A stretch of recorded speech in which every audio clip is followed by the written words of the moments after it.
Bring him back here to the Pete Souza Show.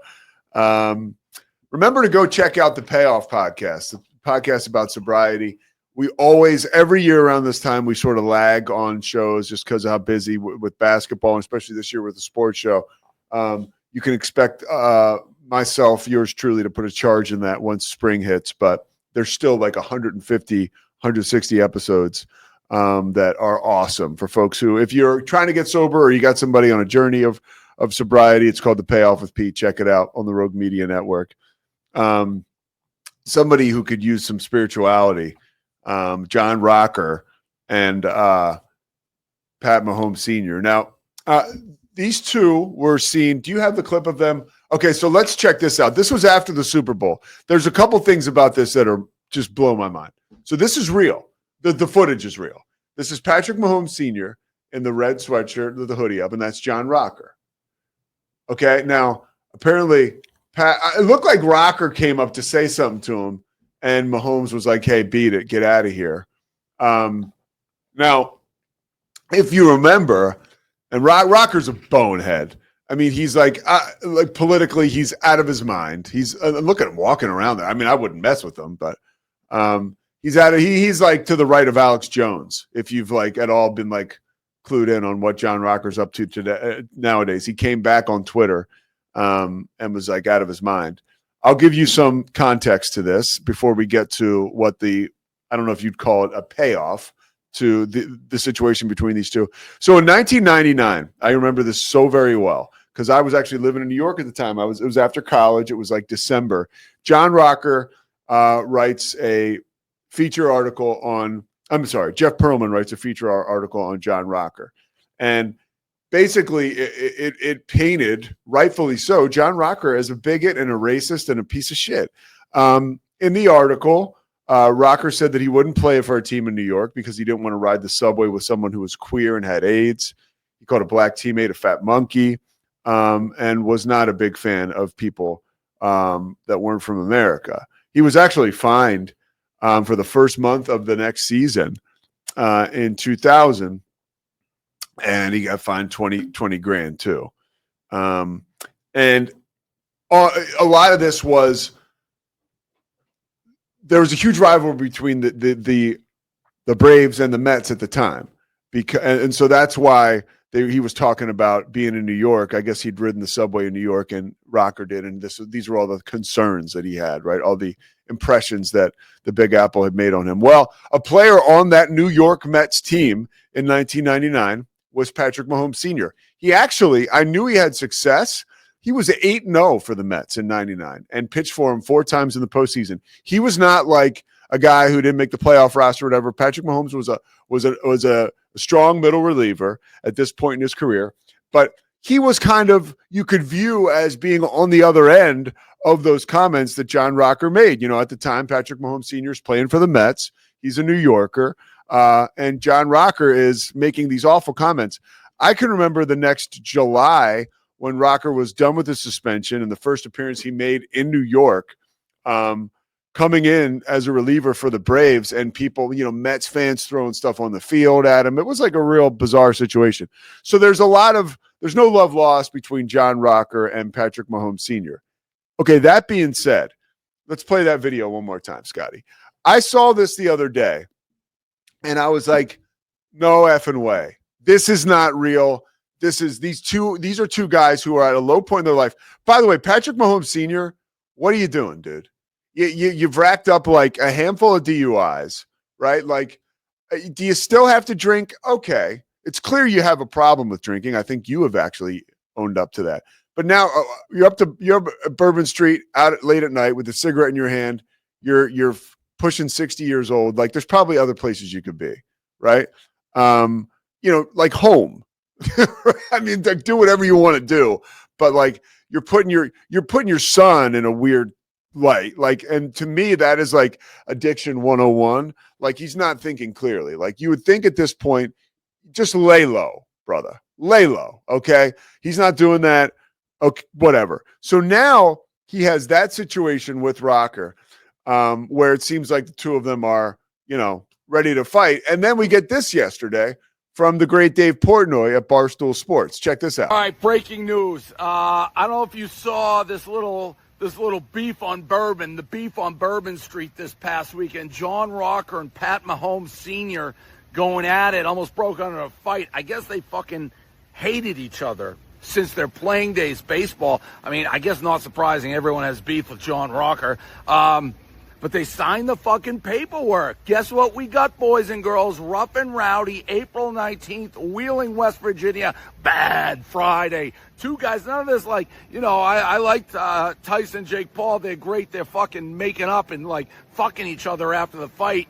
This is real bad blood. And just to show that I don't hold grudges, I know Patty Mahomes, the Super Bowl guy, the guy who just got doors blown off, said he hated Barstool. Well, now your dad's fighting in our company against John Rocker, so I'm going to save a seat, free of charge. Patty Mahomes and crew, no bad blood. We can make up, watch your dad fight. That's an open invite. You say you don't like us, I get your dad to fight John Rocker and Rough N Rowdy. April 19th, Bad Friday. I first of all, that language is too colorful for this show. But it's kind of a window into what exactly is going on now. I'm a fan of Dave Portnoy, just knowing him when I was younger, and I appreciate what he's done with his career. There's no denying he is a lightning rod as well, but he's also a force of nature, and he's putting that together. April 19th, Zach Burke is the king of the ring here at Rogue Media. Nobody knows Kayfabe. First of all, explain what Kayfabe is, Zach. So it's a term that's been with the wrestling since the turn of the century of the 1900s, but it's essentially the art of keeping up the realness of the character. Like, Undertaker is Undertaker. When he is that character, that's him being in kayfabe. When he's out of it and he's, the guy who played basketball at UTSA as Mark Calloway, that's the real guy. Like Undertaker is kayfabe. So keeping it like kayfabe just means like keeping up the act of like pretending what is going on is actually real still. Was what you saw in Bourbon Street, was that kayfabe? Real talk. Like, do you think... what are your thoughts on this? Because the moment I saw it, I was like, this has got to be BS. There's no way this one, because it's too cosmic as far as this actually happening. These two squares here. So I feel like a lot of us in general have been around like situations like that happen in real life. And if somebody is really hot, like they don't just like walk up. Oh, sometimes they do, but they don't just walk up and just like sit there, just like try to keep talking and extending the fight. Like it was very like it seemed like oh hey, what's up? Slapped away, and then I'm gonna pretend to be tough. And the thing that gets me too is Rocker just throwing his drink. Like at the end of the video, I don't know if it shows it there, but he just sits there and he just like tosses it at him and it doesn't like get on him. It's not going to hit him. But I'm like, you just wasted probably a $12 drink for no, like, why? Like you just sit there and you just yelled at him. No. Then on top of that, Portnoy selling the whole thing like he's, mid-90s Paul Heyman. Yeah. No, Paul Heyman at ECW trying to sell the boys about just how real and raw this is. Come on. They have beef from baseball. That's the best you got. Like I get that the Mets and the Braves did have that beef there at the beginning, and that's a great point. But there has to be more than that. I mean, they both played for the Rangers close to the same time. It didn't overlap. Mahomes was there in 01. Rocker was there in 02. I don't know. That's some other connection. But if there was beef at some point, I feel like we would have heard it before now, not 25 years later. Well, and John Rocker has just come out of the shadows. Like he reintroduced himself to the world via social media on Twitter probably like 2 or 3 months ago. And did you see this workout picture he put up? Oh no. Check this out. Day 1 of training complete. Patrick Mahomes will wish he never effed with me after April 18th. And to Mahomes Jr.'s team trying to cancel the fight, stay out of my effing way. Oh, so they're trying to wow. And look at him. He's jacked, bro. Yeah, I wouldn't mess with him because he's not, ripped. Look at him. And he's not. He's a loose cannon mentally. I'm very like I don't. Well, here's the thing too. He tweeted out like he's gonna get rocked, and it sounds like he's trying to get over his catchphrase. Like that's how like wrestling this feels, though. It's like him like holding his hand up to the ear to hear all the Hulkamaniacs. This just seems like the reason Patrick Mahomes wants it stopped is just because he probably feels like his dad just embarrasses him and his brand with this. Yeah. It has nothing to do with you, John His Rocker. dad's going screech. So on it. wait, Yeah. wait. So what are the odds that Pat McAfee somehow gets Rocker out of this fight into the WWE? No way. No, not Can now. I tell you something? Yeah, Because- tell me. Because I'm uneducated. That's why I asked. no, because Rocker is really a dark figure, like associated with like racism and stuff.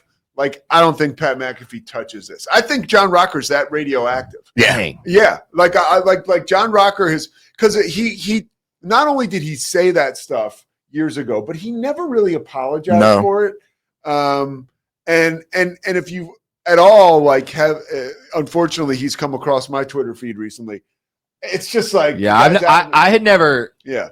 He's come on my radar today when you brought this up. It So was a really good closer for a minute. I'm being educated here on all this. But no, there's no way they would touch him with like No. 1,000-foot pole Yeah. right now. Yeah, and that's Especially why- when they're sitting there trying to get like streamers and stuff and get a younger audience. Yeah. One, he's too radioactive, and you're not trying to bring up like older guys like that too. No, they're owned by somebody else now. The McMahon's out. They don't care. No. They're not touching him with a 1,000-foot pole. And I also I do think that, now this is real, like from the addictions thing. Like, I think this is like an ugly situation for Patrick Mahomes and his dad, because it's like, dude, like again, like didn't he was facing like time in prison the last time he got a DUI, Mhm. and it's basically like for him to turn up on Bourbon Street, like not just, there's certain places he shouldn't be out of respect for his son, and this is it right here. So he seems like a guy who's sort of lost his way, and he's looking for a payday. Yeah, no, I completely agree with that. It just seems too also that it's weirdly that Portnoy has the problem with Taylor Lewin and Patrick Mahomes Jr. and then they have this whole thing too. It's Who's just Taylor very Lewin? the former Titans, the Bussin' with the Boys. Yeah, he's awesome. Yeah, no, Yeah. they moved. They're not on Barstool anymore. Oh, why? They moved to FanDuel.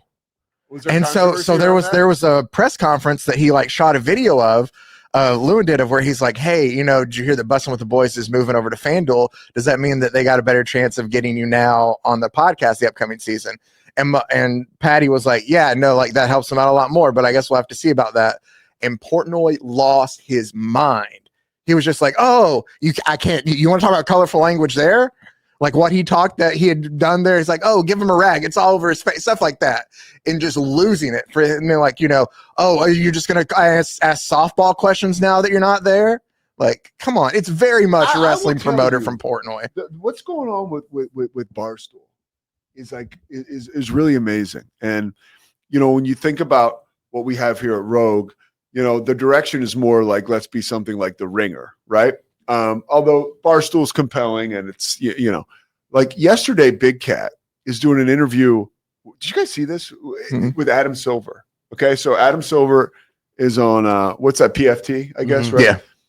And Big Cat is like, he's a commissioner. The commissioner's dressed in a tie. There's a video, a feed. And he's like, you should allow one player, just every year they can have one free pass to beat the fuck out of a fan who's like talking shit, and Adam Silver handles it beautifully. He goes, yeah, no, that's a bad idea.